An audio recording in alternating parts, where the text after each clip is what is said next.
లేదంటాండ్రు. Ronnie కాడితేలే రోళ్ళు వగులుతాయి అని అంటారు కదా, కానీ ఈసారి ఇంకా రోనీ కాడితే రాకముందే ఎండలకు రోడ్ల మీదకి వచ్చిన పబ్లిక్కు మాడలు మండుతున్నాయి. ఏం ఎండలు, ఏ వగడు, ఏగిచ్చి కొడుతున్న ఎండలతోని ఇంట్లోకించి కాలు బయట పెట్టాలంటే బుగులు బుగులు పడుతుర్రు పబ్లిక్. ఇప్పుడేముంది, ముందుంది ముసళ్ళ పండుగ, ఇంకో వారం రోజులు ఇంకింత ఎక్కువ సరుస్తాయట మరి ఎండలు.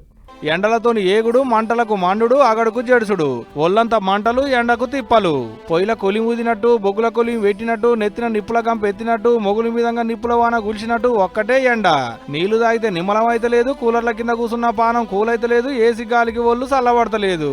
ఏహే ఏమని చెప్తాం, ఎంతని చెప్తాం, పొద్దున్నాక ఎండలు పొద్దు ముక్కితే ఆగడు. ఇంట్లో ఉండేటట్టు లేదు, బయటకు వచ్చి బతికేటట్టు లేదు. ఆ మోపున జరుస్తున్నాయి మరి ఎండలు. ఇప్పటికే 44 డిగ్రీలకించి 45 డిగ్రీల ఎండ కొడుతుందంటే చూడు ఏ తీరుగున్నాయో సూరన్న సురుకులు మారి. ఇప్పుడే కాదుల్లో ఇంకో వారం రోజులు ఇట్టనే ఉంటాయట ఎండలు. పెరుగుడే తప్పితే తగ్గేదే ఉండదట. పొద్దుగాల 7ంటికి సురువు చేస్తే రాత్రి 7 దాకా సరసుడే సరసుడు. నెరి పైటీలు 12ంటికించి అమ్మటేళ్ళ 5 దాకా ఇంట్లోకించి కాలు బయట పెట్టే శక్యమే లేదు. మళ్ళా 45 డిగ్రీలకించి 47 డిగ్రీల ఎండ కొడుతుందంటే చిన్న ముచ్చట్నా మరి. పట్నంలో కొలువు చేసేటోళ్లకు తిప్పలేం లేదు, కానీ అసలు తిప్పలంతా ఊళ్ళో పోయి పనులు చేసుకునేటోళ్ళకే. సిచ్చులు బంధు పెట్టుడు లేదు, గాలి పంకలు కూలర్లు తిరుగుడు ఆగుడే లేదు. ఆడా ఈడాని ఏం లేదు, 2 తెలుగు రాష్ట్రాలలో సరసుడే సరసుడు. అటు దేశంలో కూడా అంతే. ఉత్తరంలోకైతే ఇక ఇంత ఎక్కువనే ఉన్నాయి అడనుల్లో ఎండలు.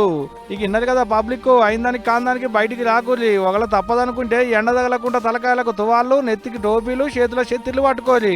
చల్లబడదానికి కొబ్బరి నీళ్లు, అగడెక్కువ తాకిందనుకుంటే జ్యూసులు, ఎండ ఎక్కువ ఉందనుకుంటే చల్లటి నీళ్ల బాటలు, ఏదో ఒకటి తాగురి, పానం నిమ్మలం చేసుకోరి. ఏం చెప్తున్నా.